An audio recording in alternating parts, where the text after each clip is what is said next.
It's the win. Listen, laugh, and learn and understand. Hope, believe that you can. It's the Women's Information Network. It's the win. Welcome to the Win Show. We're so glad you joined us. I'm Paula Fellingham, CEO of the Women's Information Network, thewinonline.com. We're the online home for all women, all ages, a community of women helping women. Our hosts are Heather Anderson. She's a runner-up for Miss USA. Laura Lee Christensen is the Executive Vice President of the WIN. And Kim Coles is an actress, comedian, and wonderful speaker. Our guest today is Dr. Jean LaCour. She's a popular trainer, author, and international consultant who's created extensive online training in addiction, counseling, and recovery coaching. She's a tireless international advocate for people in recovery and for people who work in addiction. She has recently launched the Recovery Heroes Initiative. Welcome. Oh, we're so glad you're here. I'm just so delighted to be here, Paula and Laura Lee and everyone. Thank you for having me today. Yes. Jean, when Paula and I first met you, we were just utterly impressed. Yes. I mean, she has a Vita sheet that is miles long and credentials that we could take all day to go into. Yes. But what I love is the title of your show, Prevailing Wins in Recovery. Tell us about that and the relationship between prevailing and the winning. Well, actually, it came out of our work on the Recovery Heroes Initiative, which honors real people who save real lives around the world. Because people are caught in the midst of addiction. There's darkness, disappointment, despair. And it envelops people to such an extent that people focus on that many times.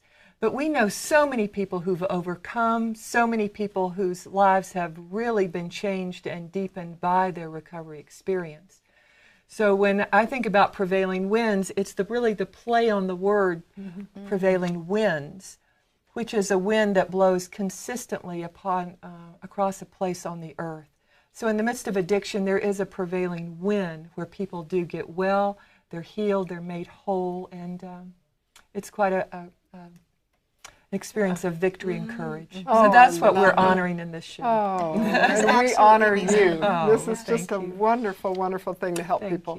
And we all may have a friend or family member who has struggled with addiction, but you're saying that this is a national and an international problem. Yes, Kim, it is. And I'd just like to share some statistics. I know people don't need to hear a lot of them, but there's some that are incredibly impactful.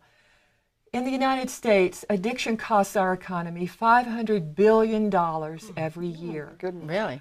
1 out of 4 college students meets the clinical criteria for substance abuse or addition. 1 out of 1 out of 1 out of 4. Oh, wow. Yes. Wow, 25%. Wow. Of college, of our brightest and best. And then you look at jails. 8 out of 10 people who are in jail or in prison are there for drug-related offenses. Really? Really? 8 out of 10. And just the cost to all of our society is really overwhelming. So when you know that it's proven to be a source and to fuel domestic violence, child abuse and abandonment, school dropout, as you know, traffic fatalities. It goes on and on. There's no good news there. But when we talk internationally, this was a shock to me. I've trained now in over 14 nations, including Colombia, Russia, Pakistan, India, and quite extensively in Egypt, where we have a lot of programs going there now. And the spread of substance abuse and HIV/AIDS is accelerating rapidly in every region. And last year, I had the privilege, Paula, of being part of the United Nations Task Force on Drugs and Crime. Oh, good for you. And we got to formulate 3 resolutions about the work to help not just the Rambo type things with the, the guns and the helicopters, but how to get to prevent the use and how to work more in treatment. That is huge. For those who on have done... On a personal note, I lost my little brother to a drug overdose a few years ago, and it's so prevalent. People in my community keep thinking, oh, it's someone on the other side of town, but really, it's the kid at the other end of the hall. So my goal in life is to prevent kids from ever starting. And so you're my hero. I love that you do this. Thank you. I just want to know what kind of advice you could give to parents maybe who already have a child who's going through it. I know when my brother was going through it, my parents didn't know what to do, and they got advice from everyone that ranged from A to Z, and they just thought, I don't know what the right thing is. Like, what would you tell to our viewers? Oh my goodness. Just a few. That's a few shows involved. But as we talk about the age of the child involved, what are the resources? What is the peer group?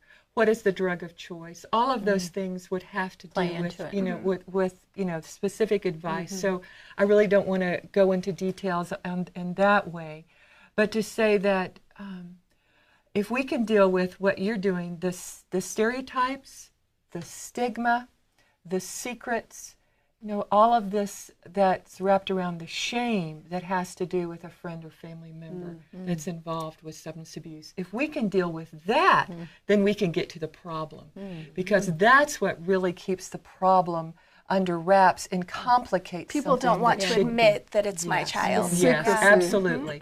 So things don't get dealt with appropriately, like they would deal with juvenile diabetes, or they would deal with some other kind of problem. And so just what you're doing to talk about it, to say here on the Win, I have a family member. And anyone who works in addiction will tell you most of us are in this work because we've lost a loved one. And that's really what I am so excited about the Win for, that we can address these issues for women who will then have the information sooner rather than later. So we're going to find hope on your show. Absolutely. Jean, besides the personal relationships that are affected, how does it affect business? Good question. And actually, I just began to speak with business groups last year after doing government and professional and lots of addicts all over the world. But I found that, again, a statistic, 78% of people who admit to abusing drugs or alcohol are employed. And that $500 billion number we mentioned, businesses bear the burden of that. Through what? Lost productivity, lost wages, so many other things, low morale. But there are many things that businesses can do to protect themselves. They can get the facts to their supervisors and managers. They can set a standard for a drug-free workplace. They can train their employees about the risk of substance abuse under times of high stress, and they can promote wellness. So there are many things that can be done. I have one more question. Sure. Since we are the Women's Information Network, do you see women playing a special role in this process of? Oh, definitely, definitely. And that's really, when I met you all, I got so excited that women are change agents, and women are healers, naturally. But this change agent in the community, in their families, in business. And so really my intent is to inspire and to equip thousands of women around the world to really embrace your power as a recovery hero and really to experience your own prevailing wins in recovery. Oh, that is so That is precious. inspiring. Yes. Oh, we are so looking forward to listening to your shows and learning the stories of the women whom you'll help. Oh, Thank you so much. You're so Jean welcome. LaCour, Dr. Jean LaCour. And we appreciate you joining us. We invite you to visit thewinonline.com, where you're always going to get solutions, share wonderful ideas that you have, and really connect with women like Jean and others worldwide. Now let's live joyfully with passion and purpose. Have a wonderful day. We'll see you next time. It's the Women's Information Network. It's the Win.